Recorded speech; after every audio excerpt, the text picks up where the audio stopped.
Okay बेटा, start कर रहे हैं। जो पहला पॉइंट मैंने डिस्कस किया, study of fungi, that is called mycology, and this is very important point. मैं आपको इसका मतलब समझा रहा था।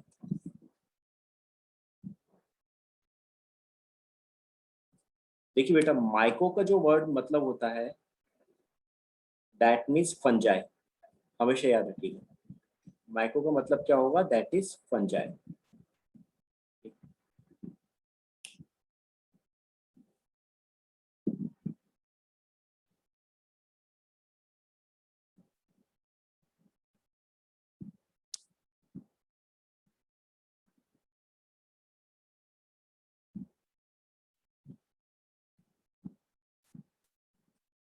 ओके, आपके माइको का मतलब हमेशा क्या होता है, फंजाई बच्चों। और लॉजी का मतलब होता है दैट इज स्टडी। ये चीज आप हमेशा याद रखिएगा। कहीं पर भी अगर माइको वर्ड पढ़ते हो, कहीं भी अगर आप देखो तो समझ लो that is fungi. Myco means fungi and logy means study. So study of fungi, that is called mycology. याद करने की कोई जरूरत नहीं, बस ये चीज आपको दिमाग में रखनी है। इसके बाद now next point, father of mycology कौन थे?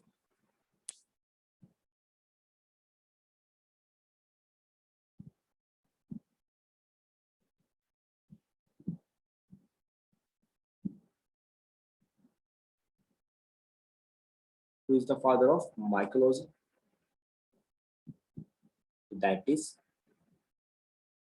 P.A. Micheli. He is a father of mycology.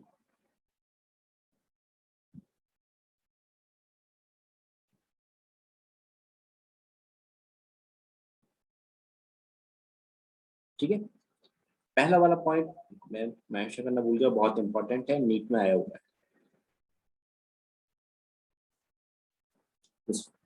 ठीक है, father of mycology that is P.A. Micheli.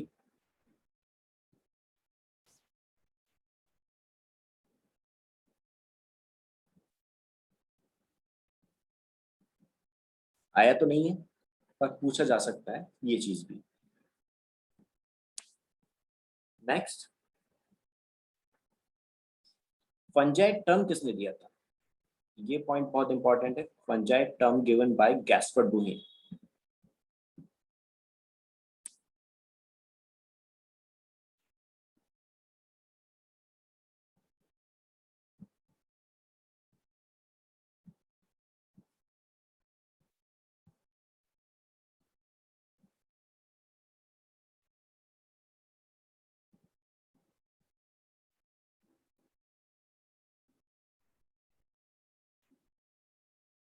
बेटा यहाँ पे आपको तीन चीजें आपको ध्यान रखनी जो मैंने आपको बताई। सबसे पहले study of fungi, that is mycology. Who is the father of mycology? That is P.A. Micheli. And who term give the term fungi? That is Gaspard Bauhin. ये हिस्ट्री है, जो तीन नाम आपको याद रखने हैं।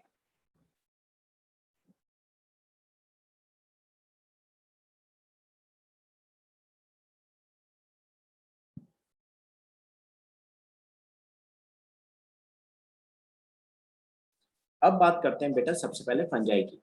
हम लोग जब फंजाई की बात करेंगे तो ये देखेंगे कि मिलते कहाँ हैं। सबसे पहले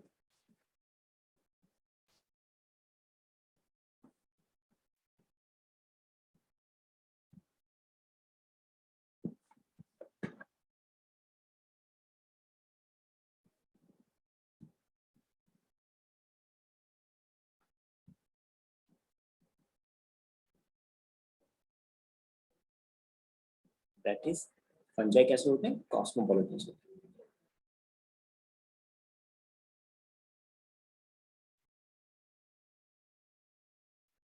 cosmopolitan occur in air, water, soil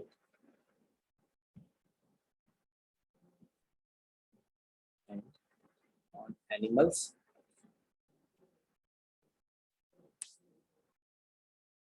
and plants. ठीक है, प्लांट्स और एनिमल्स सभी के साथ रहते हैं, सभी की बॉडी पे मिलते हैं। प्लांट्स के संग जब रहते हैं फंगस, प्लांट और फंगस जब ये दोनों साथ में रहते हैं तो देन दे फॉर्म माइक्रोराइजा। जो स्ट्रक्चर बनती है उसको हम माइक्रोराइजा कहते हैं। ये मैं अभी आगे स्ट्रक्चर डिटेल में समझाऊंगा। That is mycorrhiza. ये माइक्रोराइजा जो मिल बन रहा है प्लांट्स की रूट और फंगस इन दोनों के साथ में रहने से बनता है। जो प्लांट्स की रूट्स होती है उनमें फंगस साथ में रहने लग जाता है, then that structure is called mycorrhiza. ठीक है, दिस इज माइक्रोराइजा। अब मुझे बताइए आपको बेटा कॉस्मोपॉलिटन का मतलब समझ में आता है बच्चों? चंदा चांदी बेटा, मार्च बेटा, Muskan. No sir. Okay, Ajit बेटा एनी आइडिया कॉस्मोपॉलिटन क्या होते हैं?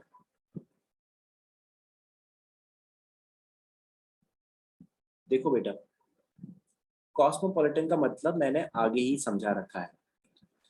मैंने क्या लिखा है? Fungi are cosmopolitan and occur in air water soil. अगर कोई चीज एयर वाटर सॉइल यानी तीनों जगह पर मिल रही है तो मैं ये कह सकता हूँ कि वो सब जगह प्रेजेंट है। बताओ, बोलो हाँ। अगर कोई भी ऑर्गेनिज्म पानी में यस सर। है ना, पानी, हवा, मिट्टी, तीनों जगह पे अगर मिल रहा है तो वो हर जगह प्रेजेंट है कि नहीं? हम आसानी से कह सकते हैं कि नहीं इस चीज को, है ना? ऐसे ही लिविंग्स को हम लोग क्या कहते हैं? कॉस्मोपॉलिटन, मींस जो हर जगह मिले, विच आर फाउंड एवरीवेयर। उनको क्या बोला आप लोगों ने? कॉस्मोपॉलिटन। समझ में आया बच्चों आप कॉस्मोपॉलिटन का मतलब? Yes sir. जी, दैट मीन्स जो हर जगह मिलेंगे, दैट इज प्रेजेंट एवरीवेयर। और इसी लाइन को मैंने यहाँ आगे समझा रखा। तो आगे से कभी भी कहीं कॉस्मोपॉलिटन वर्ड्स पढ़ो तो देख लो, मत समझ लेना कि वो आपके क्या है, हर जगह मिलने वाले हैं। मैंने ये चीज बैक्टीरिया में भी बताई थी, जब हम लोग बैक्टीरिया के बारे में बात कर रहे थे वहां भी मैंने लिखा था कॉस्मोपॉलिटन है, मीन्स हर जगह मिलते हैं वो भी। माइक्रोराइजा समझ में आया बच्चों आपको? Yes sir. ऐसी एक स्ट्रक्चर और आपने नाम सुना है लाइकन्स? Yes sir. लाइकन्स भी सेम आपके फंजाई से ही बनते हैं। आपका जब फंजाई एल्गी के साथ रहता है तो then that structure is called lichens. आपको मैंने एक स्ट्रक्चर लाइकन वो क्या कहते हैं फंजाई के बारे में एक बात बोली थी कि फंजाई सैप्रोफाइट्स हैं, अपना खाना कभी खुद नहीं बना सकते। तो वो अपना न्यूट्रिशन हमेशा दूसरों से लेते थे, डेड सेल से लेते थे या डेड लीफ से ले रहे हैं, किसी से भी लेंगे, किसी लेते हैं। लेकिन अगर मैं फंजाई को हेटरोट्रॉप्स बोलूं तो आप मुझे बताइए क्या मैं गलत बोल रहा हूँ? फिर क्या मैं फंजाई को हेटरोट्रॉप कह सकता हूँ? Yes sir. है ना? फंजाई यार अगर अल्टीमेटली हम बात करें तो फंजाई क्या है? हेटरोट्रॉप्स है। ठीक, तो मेजोरिटी जो होती थी सेप्रोफाइट्स की होती है, लेकिन कुछ फंजाई जो होते थे वो सिम्बायोटिक एसोसिएशन शो करते हैं। सिम्बायोटिक एसोसिएशन का मतलब होता है बच्चों कि जो किसी और लिविंग के साथ रहे और दोनों ही फिर एक दूसरे को फायदा पहुंचाए। जैसे कि आप और आपका कोई फ्रेंड साथ में बैठ के पढ़ाई करें सिंसियरली, तो आप एक दूसरे को फायदा पहुंचा रहे हो क्योंकि आप साथ में बैठ के पढ़ रहे हो, एक दूसरे के टॉपिक्स को क्लियर कर रहे हो, राइट? सेम यही चीज आपकी फंगस करती है। जब ये किसी एल्गी के साथ रहती है तो एल्गी से कहती है कि भाई मैं तुझे शेल्टर दे दूंगा, तू मेरे संग रह ले, मैं तुझे रहने की जगह दे दूंगा, बदले में तू मुझे खाना दे दे बस, क्योंकि मैं खाना खुद नहीं बना सकता। तो एल्गी ने क्या किया, ठीक है भाई मैं तेरे संग रहता हूँ, तू मुझे रहने की जगह दे दे और मैं तुझे बदले में खाना दे रहा हूँ। तो दोनों का फायदा हो रहा है कि नहीं हो रहा? फिर एक को फूड मिल रहा है फंजाई को और एल्गी को रहने की जगह मिल रही है। बताइए, फायदा फायदा हुआ है दोनों को कि नहीं? Yes sir. तो that kind of association is called symbiotic association. यही काम फंगस प्लांट्स की रूट के साथ करता है कि प्लांट की रूट के पास गया भाई, कहा कि मुझे रहने की जगह दे दो, मतलब खाना दे दो मुझे, बदले में मैं तुम्हें तुम्हारा जो न्यूट्रिएंट जो एब्जॉर्प्शन है उसको इंक्रीज कराने में हेल्प करूंगा। अब रूट आप तो जानते हो ऑलरेडी बहुत बड़ी बड़ी होती हैं, उनमें रूट हेयर्स होते हैं, सो वो आसानी से एब्जॉर्प्शन कर सकती है पानी का भी और न्यूट्रिएंट्स का भी, राइट। लेकिन फंगस क्या करता था कि वो कहता है कि आप मुझे अपने रूट्स में जगह दे दो, मैं आपसे बस न्यूट्रिशन लूंगा, आप मुझे न्यूट्रिशन दे देना, है ना। बदले में जो आप एब्जॉर्प्शन कर रहे हो वाटर का, न्यूट्रिएंट्स का, मैं उसमें आपकी हेल्प कर दूंगा। मैं आपके साथ रह के आपके सरफेस एरिया को और बढ़ा दूंगा। तो आपके रूट हेयर्स की जब सरफेस एरिया और बढ़ जाएगी तो आप ज्यादा से ज्यादा वाटर और न्यूट्रिएंट्स एब्जॉर्ब कर लेना और बदले में मुझे खाना दे देना। तो यहाँ पर भी प्लांट और फंगस दोनों को फायदा हो गया, दोनों एग्री हो गए, चलो जी बढ़िया है, दोनों के लिए फायदा है। तो that structure is called then mycorrhiza. और एल्गी के संग आ गया फंगस, तो उसने क्या बना दिया, लाइकन्स। तो अब आपको माइकोराइजा और लाइकन्स प्लस सिम्बायोटिक एसोसिएशन, ये तीनों चीज समझ में आ गई।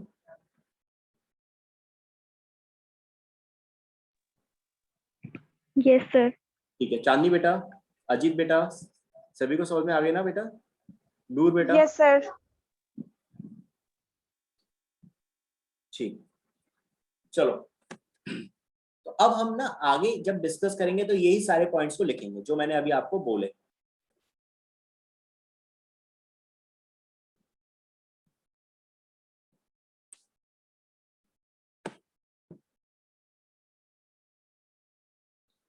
कॉस्मोपॉलिटन से हर जगह मिलेंगे, ठीक है। इसके अलावा ज्यादातर ये कहाँ मिलते हैं, कौन सी जगह ग्रो करेंगे?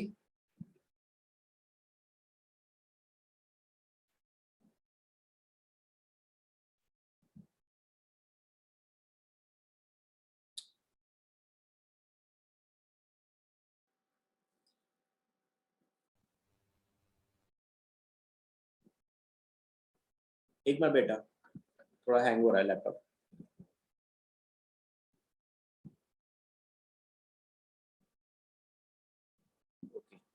They prefer to grow in warm places or humid places. Warm and humid places. ठीक है, लाइन तो आपको समझ में आ चुकी होगी कि वार्म प्लेसेस में ग्रो करेंगे और ह्यूमिड प्लेसेस। आप इसको एक सिंपल से एग्जांपल से ध्यान रख सकते हो। देखो कोई भी चीज को आपको याद करने की जरूरत नहीं है, लर्न करने की जरूरत नहीं है, रट्टा मारने की जरूरत नहीं है। अगर हर चीज को थोड़ा एग्जांपल्स लेके समझोगे तो दिमाग में रहेगा। आपने देखा होगा कि जब कोई खाने की चीज को हम अगर ओपन एयर में रख दें, खुले में रख दें, तो वो बहुत जल्दी खराब हो जाती है कि नहीं हो जाती? लाइक मैं अगर रोटी को रखूं या कोई ब्रेड रख दूं, कोई फ्रूट रख दिया, संतरा, तो क्या होगा, कुछ दिनों में ही आप देखोगे वो खराब हो जाएगा, बिल्कुल सड़ जाएंगी ये सारी चीजें। उस पर फफूंद ग्रो करती है। फफूंद तो आप सभी जानते होंगे ना, नाम सुना होगा फफूंद। ये फफूंद, यस सर। ये फफूंद आपका फंगस ही है।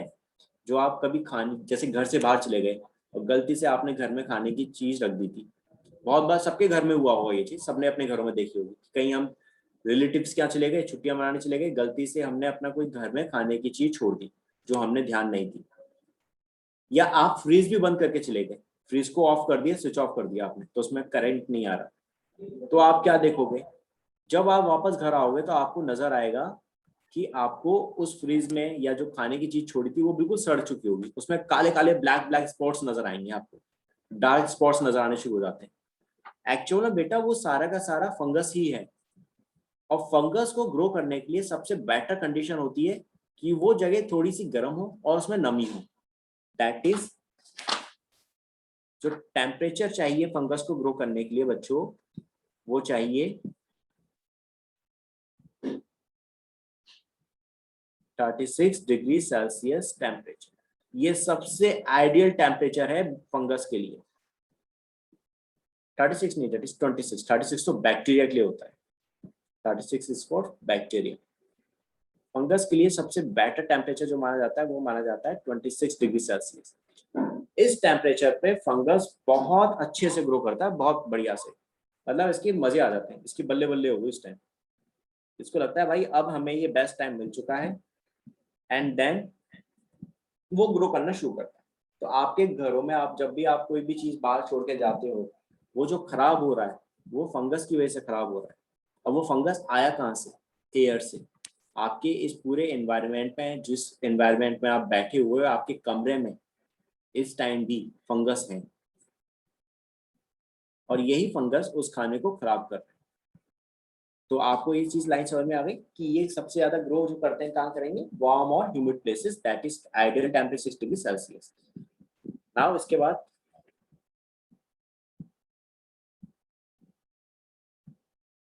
एग्जाम्पल की बात कर रहे हैं।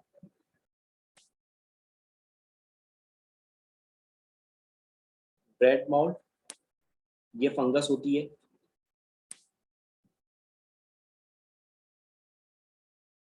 Orange rod, that is fungus. Mushroom,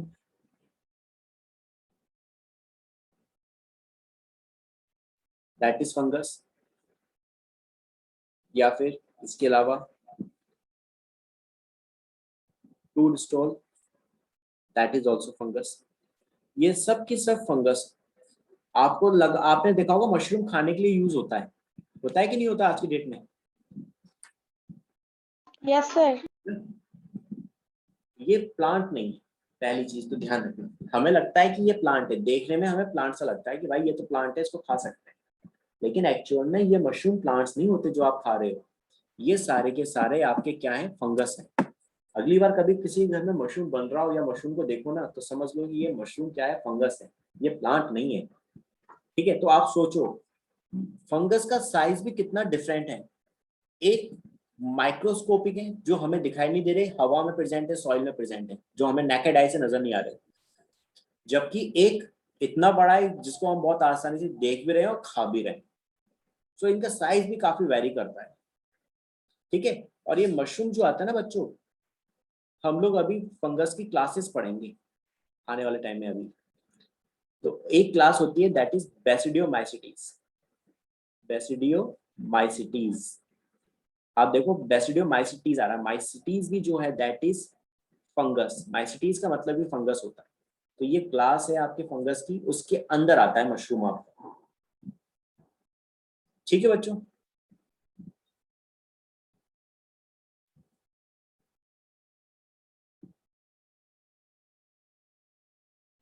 इसको हम लोग आगे डिस्कस करें।